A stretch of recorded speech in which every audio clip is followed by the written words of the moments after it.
I'll warn you right now that you may be surprised to discover that I'm a happily married woman with 3 beautiful children that I love. The reason that may come as a surprise is, as someone who's heard my single female friends despair over their failure to marry and procreate, I can tell them that they're just fine the way they are.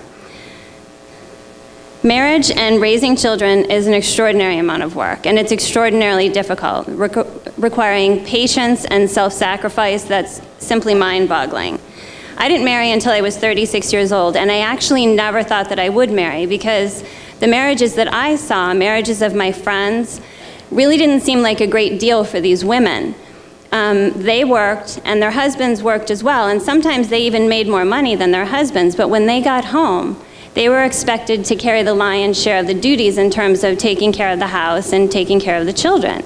They were unhappy, they were exhausted, they were frazzled, and I really wanted no part of it.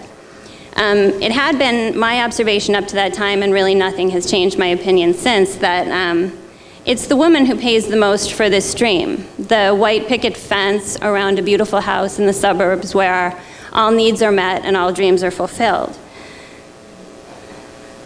Now, the studies of married versus single well-being are kind of all over the map. The studies that receive press in parenting magazines or family magazines, they're all very pro-marriage. Married people tend to live longer.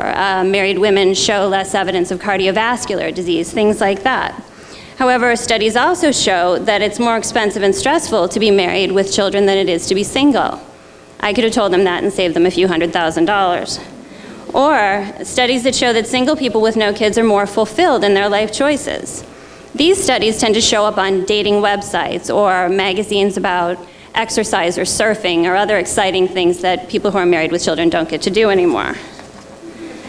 One study of well-being that falls into my own personal sense of what's correct, which is really all I was looking for, did a comparison, and that study said that people who are married with children reported that they were happier with their choices than single people with no children.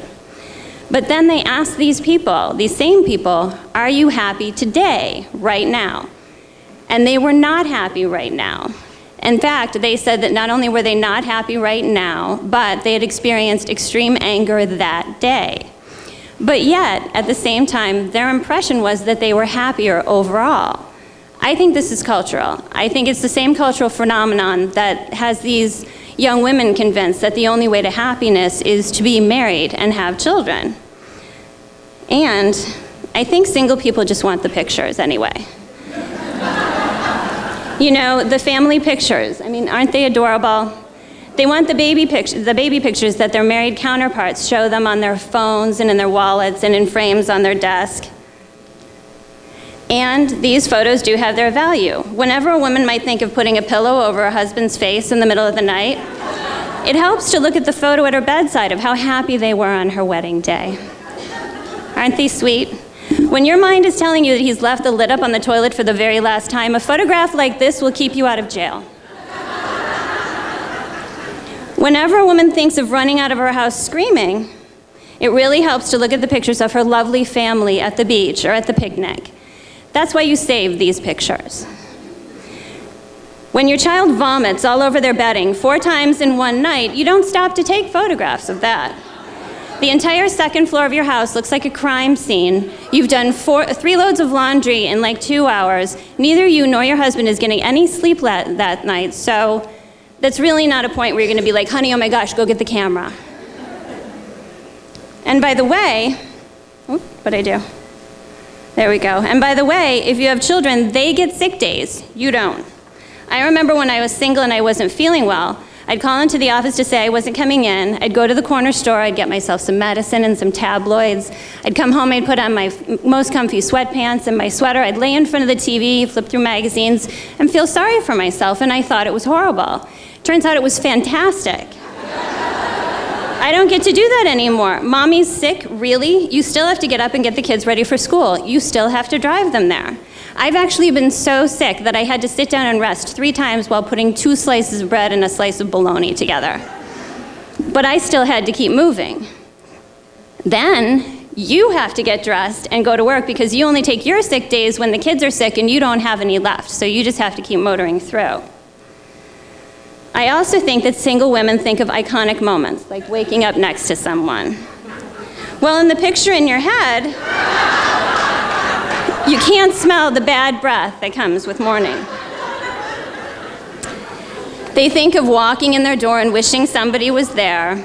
You want to come home to someone? How about a house that was beautiful when you left, but it's completely trashed now because you haven't cleaned it yet? Again.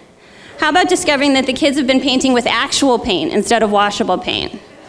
How about 3 little girls screaming and fighting each other over the plot points in My Little Pony? I'll tell you, one of the studies I read that I found most amusing, do you know what most mothers want for Mother's Day? Time to themselves. Can you believe that, single ladies? As self-righteous as married women might act around you, we're secretly jealous of you and we want your life. Because the single fact is, single women are happy already. They can watch whatever they want to on television. They can eat whenever they want to. They can spend their money on themselves. They can pursue their intellectual curiosity, and they have more freedom of choice in their lives than other women who are tied down by choices they've already made. And they can find their stuff because it's where they left it. Single women have the freedom to look around their house or apartment, whatever they care to, and say, I should really clean up. And when they clean up, it will stay that way. For married women with children, the bar is set so low that we're like, the kids are in bed, finally, now I can clean up, yay! It's like a spa treatment for us, which is pathetic. And it's the only time we get to enjoy our house looking that way, too, for about 20 seconds. We clean it all up, and then we look at the house and say, oh, what a beautiful house, and then we fall into bed exhausted. And being married with children, it changes your self-image. Did you ever think that if you were in a crisis situation and terrorists were hijacking the plane that you'd step in? You'd be completely self-sacrificing and run up front with everybody else when they said, let's roll? I used to think I would be. But I'll tell you, if my kids were on that plane with me, I'm throwing my body over them, the greater good be damned, and we're all going down. And speaking of down, I used to wear my hair down. My hair has been in a ponytail for about 9 years. If I took the elastic out right now, it would still stay this way. And not a ponytail like that either. Like that. I used to go out with my friends and drink pretty colored drinks. Now this is more like me. I used to be cute. I used to wear cute little outfits and have a really great wardrobe. Now my 3 girls have beautiful clothes, but when I go clothes shopping, I always think that's beautiful, but can I sleep in it? That's what I wear now. This is what I used to call a nightgown. Now, and it might be hard to believe, but I used to be kind of cool. I used to follow television shows and be able to speak intelligently about them. I used to watch the Oscars, and I would always have seen every movie that was up for Best Picture. I used to know what was going on in the music industry. Now, if it's not on Kids Bop, I don't know it. If it's not on Nickelodeon or Disney, I haven't seen it. And, well, I love my children, but children in general are disgusting. When they're infants, they'll throw up on you and all over your carpet and furniture, and they will poop on you, literally. Who else would you take that from? From anyone else, that would be an enormous social faux pas, and perhaps even illegal. And I love my husband, but men in general are infuriating. There's not a man alive who can take the things out of his pockets before he puts his pants in the laundry. And they start to smell at the least little effort. But, that aside, if you meet the right guy, then go for it. I did. But if you think for a moment that he would place his hopes and dreams before yours, you're better off alone. If you think for a moment that he would ever intimidate you mentally or physically around to his point of view, you're better off alone.